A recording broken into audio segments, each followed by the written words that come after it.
छुपा कर रख दिया बेटी ने 10 का नोट गीता में।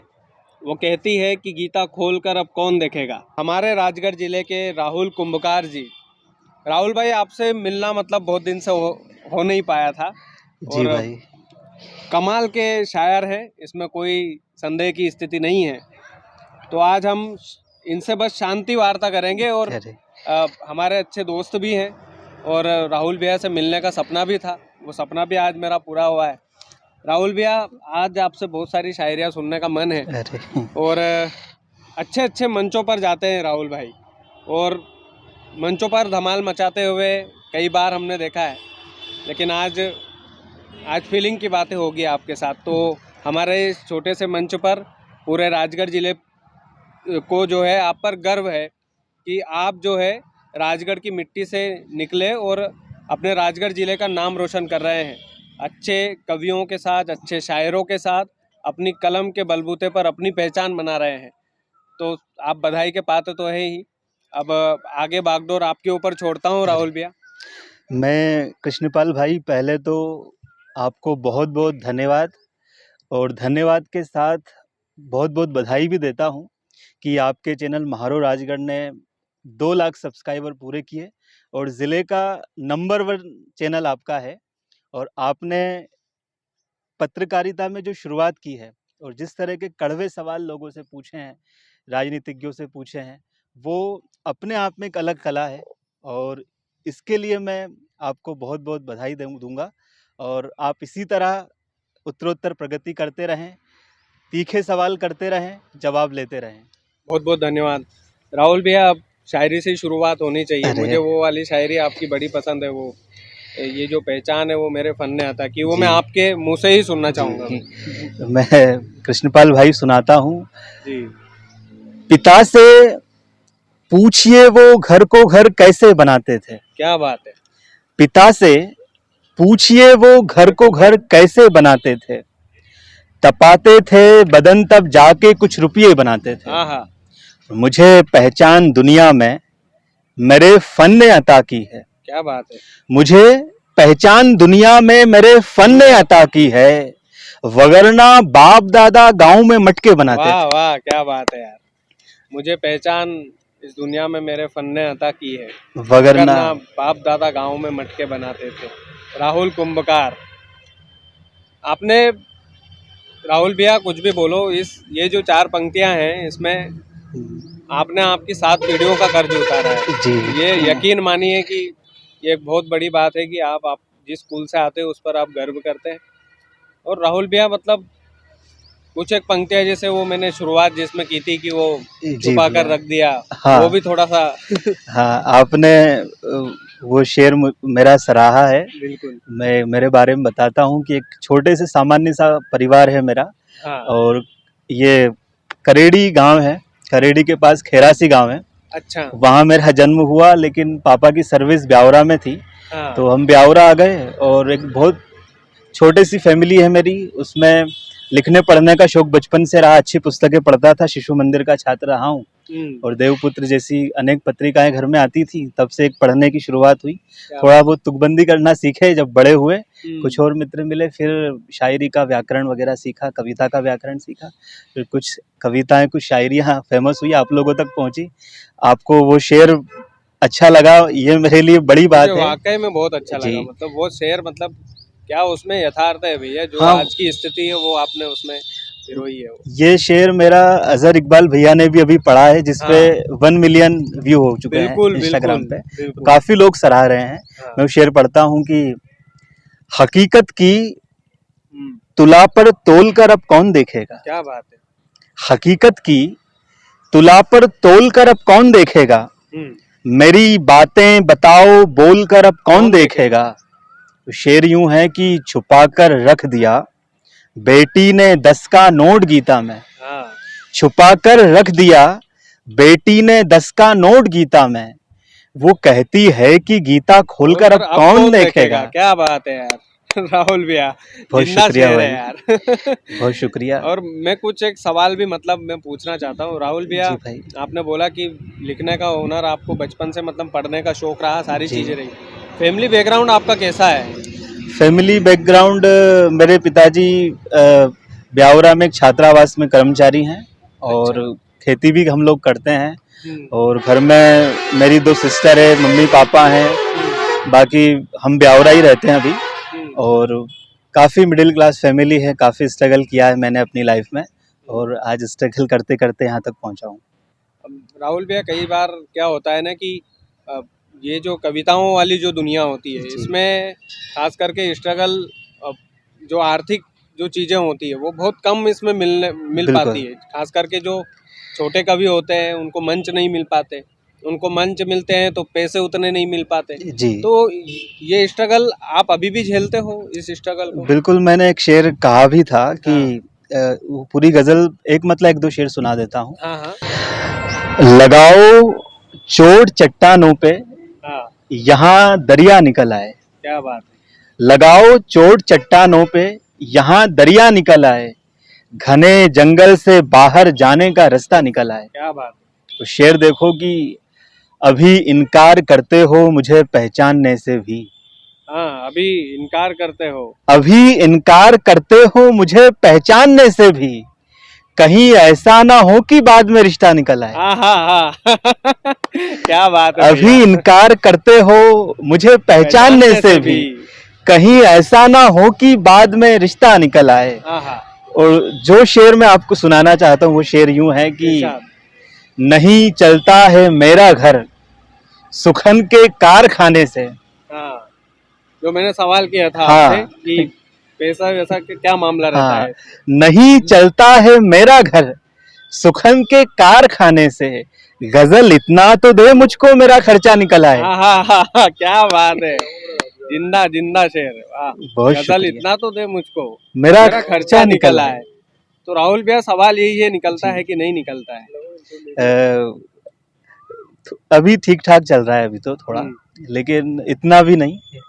समय देना पड़ता है इस फील्ड में। हाँ, समय, अध्ययन करना पड़ेगा आपको, विश्लेषण करने की क्षमता होना चाहिए और आपको तात्कालिक सोचना, पढ़ना, लिखना आना चाहिए। और स्मृतियों से शायरी होती है। अगर कभी हम ये सोचें कि मुझे आज ये कविता लिखना है और 1 घंटे में कंप्लीट करना है या 1 दिन में करना है, पॉसिबल नहीं है और रेडीमेड काम नहीं होता है इसमें। इसमें क्या है कि अगर होने का होता है शेर तो आधी रात में भी हो जाता है और नहीं होने का है तो महीनों लग जाते हैं। अभी आप यकीन मानोगे मैंने 3-4 महीने में कुछ नया नहीं कहा है। अच्छा। हाँ, हाँ। बाकी होता रहता है जब भी होगा, क्योंकि ये रेडीमेड काम नहीं है जैसा कि मैं आपको बता रहा हूँ। इसमें कुछ भी ऐसा नहीं कि तत्काल हमने कुछ बना दिया। वो कवि अलग होते हैं जो किसी भी विषय पे लिख देते हैं, कुछ भी लिख देते हैं, क्योंकि शायरी अनुभव से आती है, फीलिंग्स से आती है। वो फीलिंग कभी भी आ सकती है, कभी भी आ सकती है, आधी रात में भी आ सकती है, कभी भी आ सकती है। राहुल भैया, एक और मेरा इसी से जुड़ा हुआ सवाल था। मैं जब सत्यनारायण सत्तन जी का इंटरव्यू कर रहा था, मैंने देखा है मैंने इंटरव्यू। हाँ, उनसे भी मैंने पूछा था ये सवाल। हाँ। कि आजकल कॉन्टेक्ट्स भी चलते हैं कवि सम्मेलनों में, शायरी के मंच पर, या फिर हुनर के बलबूते पर आप वो मंच हासिल कर सकते हो? देखिए, आपका सवाल बहुत अच्छा है। आप जो कह रहे हैं वैसा आजकल के मंचों पे हो रहा है, लेकिन ऐसा नहीं कह सकते हैं कि हुनर को मंच नहीं मिल रहा है। अगर आप में काबिलियत है तो आप अच्छे से अच्छे मंच पढ़ सकते हैं। मैं मेरा ही उदाहरण ले लेता हूँ। मुझे नहीं लगता है कि मुझे कहने की ज़रूरत पड़ेगी कि मैंने कॉन्टेक्ट्स थे मेरे इतने। मैं तो एक सामान्य से परिवार से था, लेकिन मैं सोशल मीडिया का भी प्रयोग किया मैंने और अपनी बात रखने के लिए कई सारे लोग मुझसे जुड़ते गए और धीरे धीरे कॉन्टेक्ट्स बनता जाता है अपना खुद का ही। किसी की जी हुजूरी करने की ज़रूरत नहीं पड़ती। मतलब कि ये है कि वही है कि हुनर होना ज़रूरी है। अपने हुनर से अपन पहचान हासिल कर सकते हैं, हासिल कर सकते हैं। कंटेंट में दम होना चाहिए, कंटेंट होना चाहिए आपके पास। शायरी में नवाचार होना चाहिए। और शायरी, उदाहरण के लिए जैसे मैं आपसे कहूँ कि आजकल के जो गाने आ रहे हैं, पहले के गाने अलग होते थे, 7-7, 8-8 बंद के, 4-4 बंद के होते थे। आजकल 1 बंद का ही गाना होता है। नवाचार हुआ है गानों में। डांस की स्टेप, पहले अलग तरह के डांस होते थे, आजकल नए तरह के हो रहे हैं। तो शायरी जो पहले रिवायती शायरी होती थी परंपरागत, और आजकल की जो शायरी वो जदीद है, आधुनिक शायरी है। तो आज के जो शायरी के विषय हैं वो आधुनिक है। आज के जो हम देख रहे हैं, जी रहे हैं, वो आज के प्रसंग शायरी में आना चाहिए। मतलब रिलेटेबल होना चाहिए। रिलेटेबल होना चाहिए। पुराने समय से इतना कोई फर्क नहीं पड़ता है, पुरानी शायरी को पढ़ने वाला तबका एक अलग है, लेकिन आजकल जो शायरी सुनी जा रही है, आपने भी रील्स पे देखी होगी, वो शायरी आज की शायरी है, रिलेटेबल होना चाहिए, रिलेटेबल कुल होना मिलाकर। चाहिए, अगर हम आज के जमाने में प्रासंगिक होना चाहिए, बिल्कुल आज के जमाने में बैलगाड़ी की बात करेंगे तो वो कोई रिलेट नहीं कर रिलेट पाएगा। नहीं कर पाएगा। तो कृष्णपाल भाई, एक शेर मैं आपके लिए पढ़ रहा हूँ इस गजल से। क्या बात है, स्वागत है। ये काम तो कलम से भी हो जाता मेरे दोस्त, हाँ ये काम तो कलम से भी हो जाता मेरे दोस्त, हेरा हूं तूने हाथ में तलवार पकड़ हाँ ली। हाँ हाँ, क्या बात है। ये काम तो कलम से भी हो जाता मेरा दोस्त, हैरान हूं तूने हाथ में तलवार पकड़ ली। जिंदा बाकी शेर है। बाकी एक मतलब एक शेर में पढ़ता हूँ। हाँ अभी तक जो आपने आपके पसंदीदा शेर थे वो मैंने पढ़े, अब मेरे पसंद के मैं बिल्कुल सुना देता हूँ एक इरशाद दो। इरशाद। मैंने लिखा कि दिलों के खूं हुआ करते थे पहले, दिलों के खून हुआ करते थे पहले, दिलों के खूं हुआ करते थे पहले, हम ऐसे क्यों हुआ करते थे पहले। हाँ हाँ, क्या बात है। दिलों के खूं हुआ करते थे पहले, हम ऐसे क्यों हुआ करते थे पहले। और शेर देखो कि खड़े हैं आज ये कंक्रीट के वन, खड़े हैं आज ये कंक्रीट के वन, यहाँ गेहूं हुआ करते थे पहले। वाह क्या बात है। और एक मतलब एक दो शेर यूं कि अंतर मन में घोर उदासी, आज भी, अंतर मन में घोर उदासी, क्या बात है। कल भी थी और आज भी है, सारी दुनिया खून की प्यासी, कल भी थी और आज भी है। और शेर यूं कहा कि बच्चों ने मंचूरियन बर्गर, बच्चों ने मंचूरियन बर्गर, पिज्जा डोसा बांट लिया।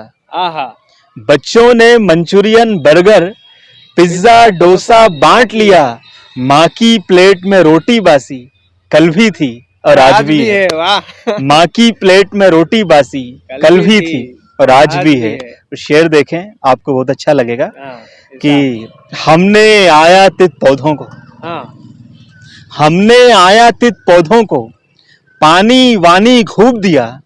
क्या बात है। हमने आयातित पौधों को पानी वानी खूब दिया, लेकिन घर की तुलसी प्यासी, कल भी थी और आज भी है। वाह, लेकिन घर की तुलसी प्यासी, कल भी थी और आज भी है। और आखिरी शेर, झूठे चोर उचक्के पागल, झूठे चोर उचक्के पागल, लंपट मायावी गुंडे, आहा, झूठे चोर उचक्के पागल, लंपट मायावी गुंडे, इनकी संख्या अच्छी खासी, कल भी थी और आज भी है, कुछ नहीं बदला। इनकी संख्या अच्छी खासी, कल भी थी और आज भी है। राहुल भैया कैसे कर लेते हैं यार, ये तो बता दो। ये आपने एक शब्द सुना होगा कृष्णपाल भाई, हाँ, क्योंकि आप भी अदब से जुड़े हैं, आप स्वयं लिखते हैं, आपने मुझे बताया। आपने जब कोई शायर सुनाता है, जब ये नहीं कहता है कि एक शेर लिखा है, वो यूं कहेगा कि एक शेर हुआ है। हाँ। कभी ये नहीं कहा जाता कि कविता लिखी है या शेर लिखा है, क्योंकि ये होता है। और अगर कोई ये कह रहा है कि लिखा है, इसका मतलब उसमें दिमाग की बात ज्यादा है, दिल की बात नहीं है। अरे बहुत गहरी बात बोल दी यार राहुल भैया आपने, क्योंकि अगर दिल से लिख रहा है तो होगा ही सही, दिल से कह रहा है तो। और इसीलिए बस मैं ये है कि अच्छे लोगों को पढ़ता हूँ, अच्छी संगति में रहता हूँ, और जो कुछ हो जाता है वो, जो मैं मतलब जो कहना चाहता हूँ वो, अगर मेरी इच्छा होती है कि इसको लिख दूं तो फिर लिख देता हूँ। अभी तक का अनुभव आपका, ये जो शायरी की दुनिया है इसमें अभी तक मुझे बहुत अच्छा लगा है, और मुझे कई सारे लोगों ने सराहा भी है, और मैं इसी में अपना करियर भी बना रहा हूँ, और सारे लोग तारीफ करते हैं तो अच्छा लगता है। आपने भी मुझे सराहा, और मैं आपके चैनल का बहुत शुक्रिया कि आपका जो चैनल है प्रतिभाओं को निखार रहा है। अभी कल्पना चौरसिया का इंटरव्यू मैंने देखा था, अच्छी पेंटिंग करती है, और भी कई सारे लोगों की जो प्रतिभाओं को आपने सराहा है, उनको एक मंच दिया है, तो इसके लिए कृष्णपाल भाई बहुत अच्छा लगता है मुझे। राजगढ़ के लिए तो जान हाजिर है भैया, बस यही है। राजगढ़, आप तो राजगढ़ की मिट्टी से हैं, और आपने इतना नाम रोशन किया, और कसम से आप यकीन नहीं मानोगे, मैंने इतनी बार आपकी शायरियाँ पढ़ी है, आपकी पर्सनल प्रोफाइल में जाकर मैं जब आधी रात को आपको सुनता भी हूँ। मैं कई बार मेरा मन करता है यार राहुल भैया को सुन लेते हैं, अपने जो आसपास की जो हम उम्र हैं उन लोगों को सुनना, उन लोगों को पढ़ना, और एक सुकून मिलता है ना कि अपनेपन वाली शायरी है यार ये। मेरा सौभाग्य कृष्णपाल भाई कि आप अच्छे लोगों को पढ़ते हैं और अच्छा करने की आप कोशिश कर रहे हैं, तो हमें भी खुशी होती है कि आपका जो चैनल है निरंतर प्रगति कर रहा है। आपके कड़वे जो सवाल होते हैं सब लोगों तक पहुंचते हैं, और जो सवाल हम नहीं पूछ पा रहे हमारे मन में है, वो हमारा काम आप करते हैं प्रतिनिधि बनकर। थैंक यू सो मच, आपका प्यार बना रहे राहुल भैया। हमेशा बना रहेगा। और आगे बैठेंगे फिर कभी जी मौका भाई, मिला तो। और आज के समय के लिए, कीमती समय के लिए आपका बहुत बहुत शुक्रिया। बहुत धन्यवाद भाई। मजा आया आपसे बातचीत बहुत करके। धन्यवाद बहुत भाई। बहुत शुक्रिया राजगढ़ वालों, वीडियो को ज़्यादा से ज़्यादा शेयर कीजिएगा। और हमारे अपने राहुल भैया हैं, दिल की बात इनसे हुई है, और दिल की बात कभी कभी ही होती है। और यकीन मानिए राहुल भैया, ये ऐसा सोलो इंटरव्यू लेने की मेरी आदत अरे नहीं है। जी भाई। मैं लेकिन पहली बार आपके सामने बैठा हूँ।